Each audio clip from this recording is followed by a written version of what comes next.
Le docteur a rencontré au cours de sa longue vie de nombreuses créatures, tantôt effrayantes, tantôt curieuses. Mais a-t-il déjà rencontré des zombies? Bon, la réponse est oui, plusieurs fois même. Mais pas tout à fait les mêmes que ceux dont nous allons parler aujourd'hui. Allons une fois de plus fouiner de l'autre côté du univers.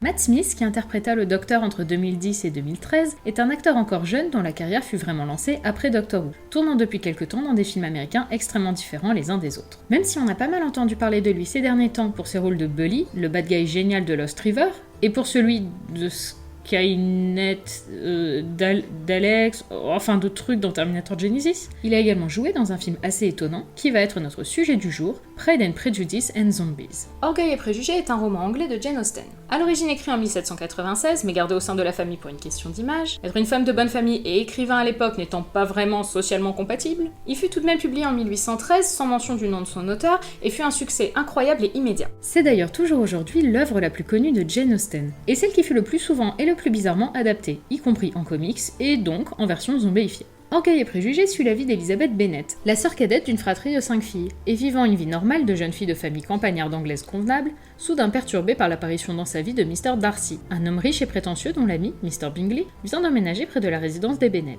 Une relation complexe va alors apparaître entre l'orgueilleux Mr. Darcy et Elizabeth, aveuglée par ses préjugés à son encontre.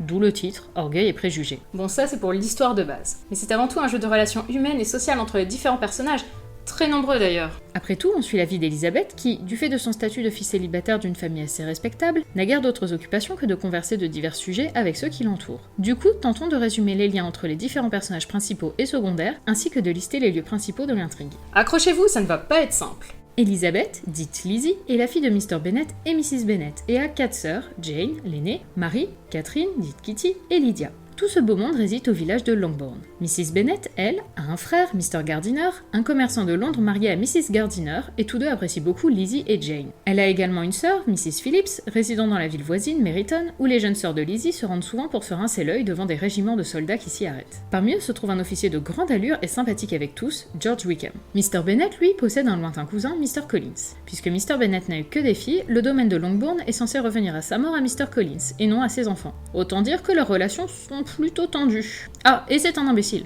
Les voisins des Bennet se nomment Sir William et Mrs. Lucas. Ils ont de nombreux enfants, dont Charlotte, la confidente de Lizzie, déjà âgée de 27 ans, est prête à tout pour trouver un mari et ne plus être un fardeau pour ses parents. Dans leur voisinage, à Netherfield Park, vient également d'emménager Charles Bingley, un jeune homme riche, joyeux et surtout très amoureux de Jane Bennet, qui le lui rend bien. Il a 2 sœurs, Caroline Bingley et Louisa Hurst, mariée à un gentleman de peu d'intérêt, Mr. Hurst. Toutes deux sont hautaines et désagréables, et peu enclines à laisser leur frère tomber dans les bras d'une fille venant d'une famille aussi peu fortunée que celle des Bennet. Mr. Bingley a un très bon ami nommé Fitzwilliam Darcy, jeune homme hautain et peu bavard, propriétaire de la grande demeure de Pemberley, neveu de Lady Catherine de Bourgh, une dame très fortunée résidant à Rosings Park et ayant pris Mr. Collins comme protégé, et qui souhaite voir s'unir sa fille Anne et Darcy pour des raisons d'argent. Mr. Darcy a également un cousin, le colonel Fitzwilliam, qui n'est pas très beau mais qui est intelligent et sympa, et une sœur, Georgiana, qu'il a sous sa responsabilité conjointe avec le colonel depuis le décès de son père. Avant cela, son père avait également pris sous son aile George Wickham, fils de l'un de ses employés, mais après sa mort, les relations entre Darcy et Wickham se sont durcies pour de nombreuses raisons.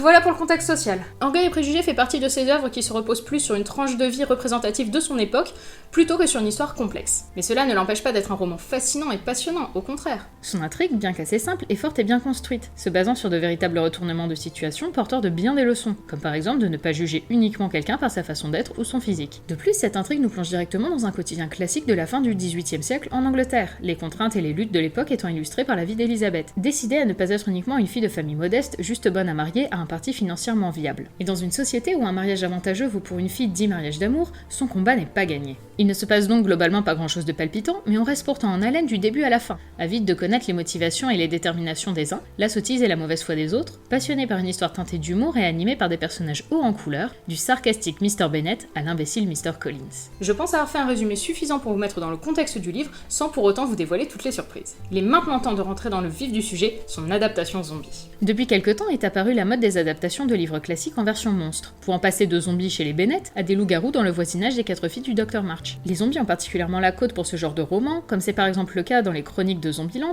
une série de romans se déroulant dans une version horrifique du pays des merveilles d'Alice, envahie par une horde de morts-vivants, ou encore Robin Hood and Friar Tuck Zombie Killers, où Robin des Bois et Frère Tuck défendent les plus démunis des attaques de zombies. Il y en a un peu pour tous les monstres et pour tous les goûts. Connaissez-vous par exemple Pinocchio Vampire Slayer, un roman graphique où la fameuse marionnette découvre que son nez est très pratique pour empaler les vampires? La même année que Orgueil et Préjugés et Zombies est également sortie chez le même éditeur une autre adaptation de Jane Austen, Sense and Sensibility and Sea Monsters, qui, comme son nom l'indique, reprend l'histoire de Raison et Sentiment en y ajoutant des monstres de mer. Pour revenir à Orgueil et Préjugés, je me dois aussi d'aborder rapidement le roman ayant le meilleur titre de tous les temps, Pride and Platypus, Mr. Darcy's Dreadful Secret, dans lequel tous les gentlemen anglais se trouvent transformés en monstres à la pleine lune, dont Mr. Darcy. À ces adaptations parodiques aux qualités très variables, viennent s'ajouter les romans relatant des faits historiques en y ajoutant pléthore de monstres, comme par exemple le célèbre Abraham Lincoln, chasseur de vampires, écrit par Seth Graham Smith, auteur connu principalement pour cet ouvrage et pour Orgueil et Préjugés et Zombies. Je commence à voir un motif là, je sais pas vous. Avec ces deux livres, Seth Graham Smith a donc aidé à la mise en avant d'un nouveau genre littéraire, assez bizarre, mais extrêmement populaire depuis quelques années, principalement aux États-Unis. Et on touche là un problème qui nous concerne directement. Ce nouveau genre, qui en croise deux, n'est absolument pas populaire en France. Les livres ne s'y vendent pas, ou sont même rarement traduits, et l'adaptation cinématographique d'Abraham Lincoln, chasseur de vampires, s'est complètement viandée au box-office français. Et pas uniquement parce que c'est un sacré navet. Le film Pride and Prejudice and Zombies, lui, n'a même pas eu cette chance puisqu'il n'a pas été distribué en France, ni en salle, ni en DVD pour l'instant. D'ailleurs, j'ai pu voir plusieurs fois des fans francophones de Matt Smith demander quand le film sortait. Bah maintenant vous savez. Le livre Orgueil et Préjugés et Zombies reste fidèle à 85% au livre original, et les modifications sont fines et introduites avec parcimonie. Ce n'est pas le cas du film qui, lui, ne s'intéresse pas aux fioritures et rentre dans le tas, allant même jusqu'à changer la fin pour la rendre plus épique et ajouter des enjeux reliés aux zombies, ce qui, dans le livre, est en effet peu présent, ce qui est un peu dommage vu le concept. Cependant, je trouve que le film est beaucoup trop rentre-dedans, ne développe pas ses personnages, voire même les élude avec une bonne partie des intrigues qui les concernent, et oublie d'expliquer par moments les relations entre eux. Je pense que le but était d'éluder des scènes de parlotte ennuyeuses et de passer tout de suite à l'intrigue principale, sauf qu'on se retrouve donc avec deux effets pervers. Les gens qui ne connaissent pas Orgueil et Préjugés sont paumés, et ceux qui connaissent les trouvent vides. Je sais de quoi je parle puisque j'ai visionné le film Zombie, puis j'ai lu le livre Zombie, puis le livre original, puis j'ai vu le film de 2005, la série de 95, et j'ai enfin revu le film Zombie une deuxième fois. Là où le premier visionnage m'avait laissé avec le sentiment de n'avoir rien capté au perso, le deuxième a déchaîné dans ma tête 1000 questions à leur sujet. Où est Georgiana? Pourquoi avoir supprimé l'histoire de Charlotte, qui était un point fort du livre Zombie? Pourquoi montrer les jeunes sœurs Bennett si peu qu'elles auraient pu être supprimées elles aussi? Et surtout pourquoi transformer le personnage le plus antipathique du livre, Lady Catherine, en une bonne femme presque aimable? Au final, tous ces raccourcis pour qu'on ne s'ennuie pas provoquent l'ennui, vu qu'on ne sait pas qui sont ces gens et qu'on n'a aucune affection pour eux. Néanmoins, le film a tout de même des attraits, et je vais tenter de vous donner envie de voir Pride and Prejudice and Zombies en 5 points. Premièrement, le concept. Le concept n'est vraiment pas compliqué. Prendre une œuvre classique, genre Orgueil et Préjugés, et y ajouter des monstres, genre des zombies. Et ça marche vraiment. Même si je trouve que le film ne joue pas assez sur l'ambiance de l'œuvre de base, ce dont je vais reparler un peu plus loin, le concept est exactement ce qu'il vend. Et c'est vraiment fun. Cependant, je pense qu'il est beaucoup plus agréable de voir le film en connaissant déjà l'œuvre, comme c'est souvent le cas pour les parodies. C'est comme regarder Scary Movie en n'ayant jamais entendu parler de Scream, ou OSS 117 ou Austin Powers sans connaître James Bond, ou Spaceballs sans avoir vu Star Wars. Ce sont des films qui peuvent rester drôles, mais qui le seront beaucoup moins que si vous connaissez l'œuvre qu'ils parodient. Il y a cependant une différence entre les films que je viens de citer et celui dont il est question. Pride and Prejudice and Zombies n'est pas une parodie humoristique, même si le film est teinté d'un humour plus gras que le livre original et son équivalent zombie. Toujours est-il que le concept reste curieux, original, amusant et intéressant. Deuxièmement, Mr. Darcy et Mr. Wickham. Mr. Darcy fait partie de ces personnages littéraires emblématiques, ceux qui marquent des générations entières d'écrivains, de lecteurs et, dans son cas, de fangirls. Oui, j'utilise bien le terme fangirl pour parler d'un personnage de Jane Austen. Outre le fait que son personnage a marqué de nombreux esprits, surtout de jeunes filles, au fil des décennies, sa popularité devint monstrueuse avec la série britannique de 1995, où le rôle est tenu par Colin Firth, et dans laquelle l'évolution du caractère de Darcy et la portée de ses sentiments sont beaucoup plus palpables. Colin Firth expliqua au New York Times en 1996 qu'il avait essayé d'imaginer comment un homme si passionnément amoureux réagirait sans pouvoir exprimer ses sentiments et son attraction. Et là est né un nouveau phénomène, la Darcymania.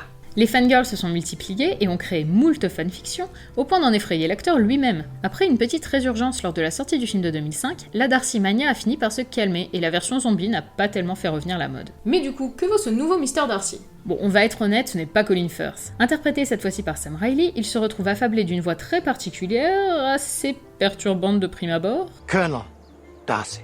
et arbore également un look mi-Austen, mi-émo. Et ça va plutôt bien avec le background bien particulier de cette version, et il faut bien admettre que c'est de loin le personnage le plus attachant du film. Le personnage d'origine était déjà le plus complexe de tous, et malgré une simplification de tous les personnages, il reste le seul à être un tant soit peu développé ici. Quoique, un des personnages est, dans le film, pas mal abordé, et surtout d'une façon très originale. Mr. Wickham est, dans le roman original, un jeune homme d'apparence convenable et charmante, qui se révèle être beaucoup moins louable qu'on l'eût cru. Ici, le personnage devient carrément le bad guy, lui apportant de nouvelles motivations pour ses méfaits. Là où le livre version zombie était déjà plus extrême sur son sort que le livre original, dans le film c'est la fête du slip. Même si on ne comprend pas trop pourquoi ce qu'il fait n'est pas bien, mais on nous dit que c'est pas bien, donc bon, on va y croire. L'intrigue se retrouve donc enrichie et transformée par ce Wickham radicalement différent dans son propos. Et cette version nous amène quand même la joie de voir Darcy et Wickham se battre dans la gadoue en s'appelant par leur petit nom.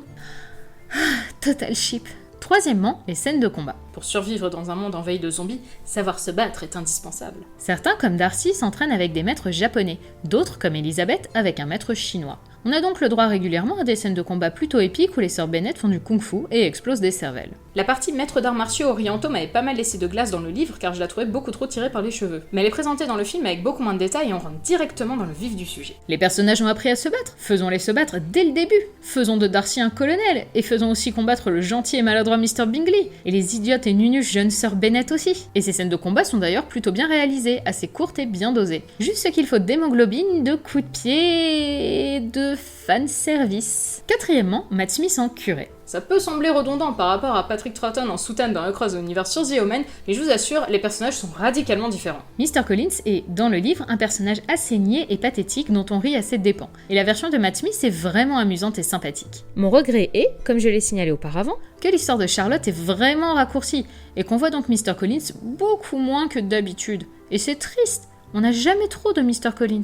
Cinquièmement, la modernité. Bon, je vais être franche, ce point-là peut sembler positif, mais il m'a vraiment refroidi car beaucoup trop présent à mon goût. Je trouve la manière dont les personnages s'expriment et se comportent trop familière pour Orgueil et Préjugés, et ça ne m'a pas aidé à me plonger dans l'époque. Néanmoins, je peux comprendre l'intérêt d'une telle démarche, sûrement très efficace voire essentielle pour attirer un public jeune, ce qui est, je pense, le principal objectif du film. Le film a donc choisi dans le même but de modifier l'histoire pour lui apporter un dénouement plus épique que l'original, et a également misé sur quelques plans cuisses et nichons, agrémentés de quelques galoches qui auraient fait hurler d'horreur Jane Austen. Du coup, ce film est beaucoup plus accessible que les autres adaptations d'Orgueil et Préjugés puisqu'il vient briser les codes de l'œuvre de base pour les remplacer par d'autres plus actuels. Rien que l'usage des zombies est une idée très moderne, les morts vivants étant un phénomène de mode très récent qu'on retrouve maintenant partout dans les jeux vidéo, les livres ou encore les films. Les zombies, même si on les considère souvent comme un phénomène récent, sont en vérité des créatures datant de temps beaucoup plus anciens, même si la définition a changé entre-temps. Dans la culture vaudou haïtienne, un zombie est un être inanimé, vraisemblablement mort, ramené à la vie par une sorte de nécromancien qui le contrôle et en fait son esclave personnel. Petit à petit, les zombies commencent à arriver dans notre culture, notamment par le biais de films fantastiques, et en 1932 sort White Zombie,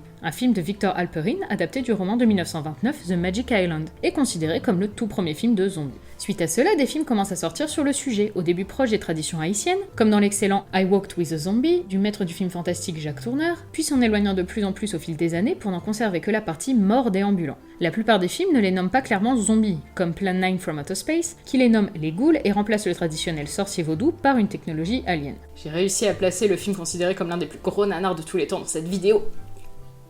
L'image du zombie va radicalement changer avec Night of the Living Dead de Romero, même si le film le désigne bien comme un mort-vivant et non pas un zombie. Pourtant, suite à ce film, le zombie va devenir dans l'imaginaire collectif ce mort animé à la recherche de cerveau et de chair à dévorer. Le phénomène va continuer à grossir, jusqu'à exploser dans les années 2000. Le nombre d'œuvres sur le sujet depuis 20 ans est juste ahurissant. Les jeux vidéo, les séries, les comics, tout le monde y est mis à toutes les sauces. Horreur, comédie, chick lit et même, pour finir cette digression, œuvre classique. Pride and Prejudice and Zombies n'est pas la meilleure adaptation d'Orgueil et Préjugés, mais elle a au moins le mérite d'être originale et d'assumer à fond son concept. Je vous conseille néanmoins de voir avant une autre adaptation ou de lire un des livres, soit le zombie, soit l'original, afin de mieux cerner les personnages et leurs transformations. Dans tous les cas, que vous aimiez Orgueil et Préjugés et ou les zombies, ce film reste tout de même un bon divertissement assez sympathique. Et voir Matt Smith danser vaut bien 1h50 de film, non ?